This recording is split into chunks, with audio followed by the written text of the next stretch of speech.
আহত হয়েছে কয়জন?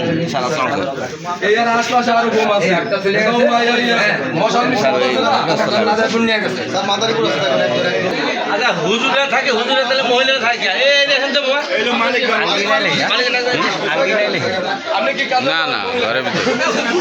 সকাল আনুমানিক 9:30 ঘটিকায় আমাদের কালকিনি থানা পুলিশে একটি সংবাদ আসে যে গোপালপুর ইউনিয়নের এখানে একটি দারুস সুন্নাহ মহিলা মাদ্রাসা আছে, যেখানে একটি ককটেল বিস্ফোরণের ঘটনা ঘটেছে এবং কয়েকজন আহত আছে।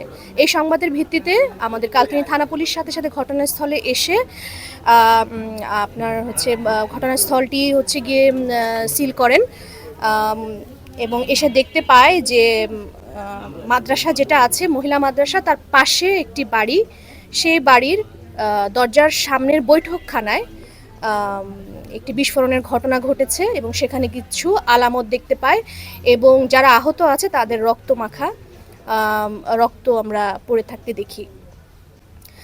এরপর আমরা এখানকার যিনি মহিলা মাদ্রাসার যিনি পরিচালক তার সম্বন্ধে আমরা জানতে পারি। তার নাম হচ্ছে হাফেজ মোহাম্মদ হাফিজুল ইসলাম। উনি এবং ওনার স্ত্রী হাফেজ জান্নাত বেগম, ওনারা দুইজন মিলে এই মহিলা মাদ্রাসা পরিচালনা করে আসছে। জেডআই ওয়াটার ট্যাঙ্ক দিচ্ছে আজীবন ওয়ারেন্টি। জেডআই ওয়াটার ট্যাঙ্ক, পানির সুরক্ষায় টেকসই সমাধান। এবং পাশে যে বাসা যেখানে আসলে ককটেলটি বিস্ফোরণ হয়েছে, বাসার সামনের বৈঠকখানায় উনি হচ্ছে বাড়িয়ালি, ওনার নাম হচ্ছে রুনা বেগম। উনি মূলত এই মাদ্রাসাটি ভাড়া দিয়েছেন। তারপরে আমরা ঘটনাস্থল পরিদর্শন করে পারিপার্শ্বিক অবস্থা বিবেচনা করে আমরা দেখি যে আসলে এখানে ককটেলের বিস্ফোরণ ঘটেছে, আলামতও পেয়েছি এবং চারজন মেয়ে শিশু যারা এই মাদ্রাসারই ছাত্রী তারা আহত হয়েছে। এর মধ্যে একজনের অবস্থা আশঙ্কাজনক, তাকে ঢাকায় হাসপাতালে রেফার করা হয়েছে এবং বাকি 3জন কালকিনির স্বাস্থ্য কমপ্লেক্সে চিকিৎসাধীন অবস্থায় আছে। এখানে আমরা যেটা জানতে পেরেছি, গতকাল এখানে মাদ্রাসার 2জন ছাত্রী আছে, ছোট বাচ্চা। তারা হচ্ছে প্রথমে এই সিঁড়ির এখানে বৈঠকখানার এখানে তারা হচ্ছে একটি বল সদৃশ হলুদ স্কচটেপ প্যাঁচানো একটি বলের মতো দেখতে পায় এবং তারা সেটা হাতেও নেয়, এরপরে সেটা রেখে দেয়। এরপরে তারা এটা ধরেনি।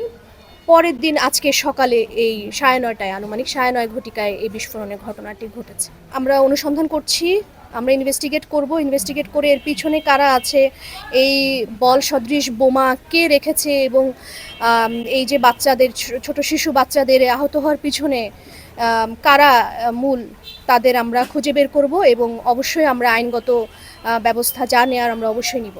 একটি বল সদৃশ বস্তু সেখানে দেখতে পেয়েছে, ধারণা করা হচ্ছে একটি ককটেল এখানে বিস্ফোরণ হয়েছে।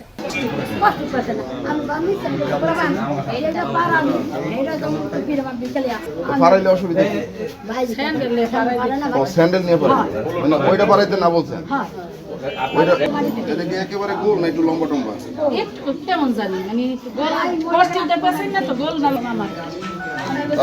তারপর কি করলেন?